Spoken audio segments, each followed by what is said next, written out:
সালাম আলাইকুম। ইরান ইসরায়েলে প্রথম 20টি ড্রোন ছাড়ে দেখে কয়টা শনাক্ত করতে পারে ইসরায়েলি প্রতিরক্ষা ব্যবস্থা।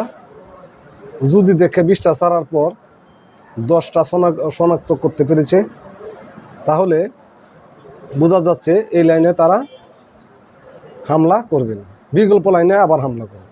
আবার 20টা ছাড়লে যদি দেখা যায় 2টি শনাক্ত করছে, তখনই বোঝা যাচ্ছে যে ইসরায়েল ব্যর্থ হচ্ছে। এই লাইনে আবার এক ঝাঁক ক্ষেপণাস্ত্র হামলা করে ইরান ইসরায়েলে, তখন ইসরায়েলকে কুপকাত করে। দেখুন, আমার দেশ পত্রিকার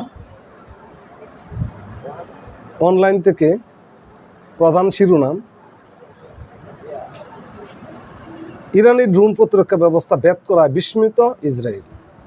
ইরান কখনোই পরমাণু অস্ত্র অর্জন করতে পারবে না, ফ্রান্সের প্রেসিডেন্ট ম্যাক্রো। ইরান কি সত্যিই ভূমিকম্প না পারমাণবিক পরীক্ষা? ইস্পাহানে পারমাণবিক স্থাপনায় হামলা, মানে ইসরায়েল হামলা করেছে। মধ্যপ্রাচ্যে শান্তি প্রতিষ্ঠা ইসরায়েল বড় বাধা, এরদোয়ান।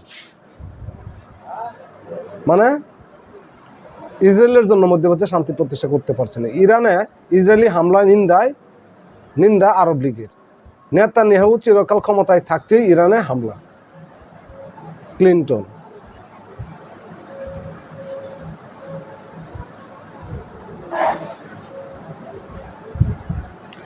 ইরানি ড্রোন প্রতিরক্ষা ব্যবস্থা ভেদ করায় বিস্মিত ইসরায়েল। ইরানের 2টি ড্রোন আকাশ প্রতিরক্ষা ব্যবস্থা ভেদ করে ইসরায়েলের উত্তরাঞ্চল ও দক্ষিণাঞ্চলে আঘাত এনেছে।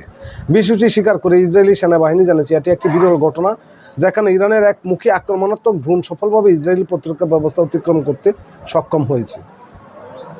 মার্কিন সংবাদ মাধ্যম CNN-এর এক প্রতিবেদনে তথ্য প্রকাশ করা হয়েছে। শনিবার ইসরায়েলের উত্তরাঞ্চলে জর্দান সীমান্তলগ্ন বেত শেইন শহরে একটি ড্রোন আঘাত হানে। এতে একটি দোতলা বাড়ি বিধ্বস্ত হয়। জরুরি উদ্ধার কর্মীরা জানান, বিস্ফোরণে বাড়িটির পাশে বড় ধরনের গর্ত সৃষ্টি হয়েছে, জানালা ও দরজা উড়ে গেছে।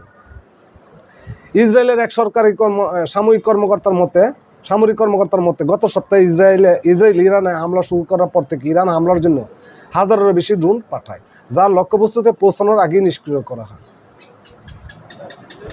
তাহলে চিন্তা করুন যে ইরানের ক্ষেপণাস্ত্র এবং ড্রোন ইসরায়েল নিষ্ক্রিয় করে ফেলেছে, তাহলে তাদের স্থাপনা মাইক্রোসফটের ভবন ধসে পড়লো কীভাবে? প্রতিরক্ষা বা ইসরায়েলের প্রতিরক্ষা ভবন ধসে পড়লো কীভাবে?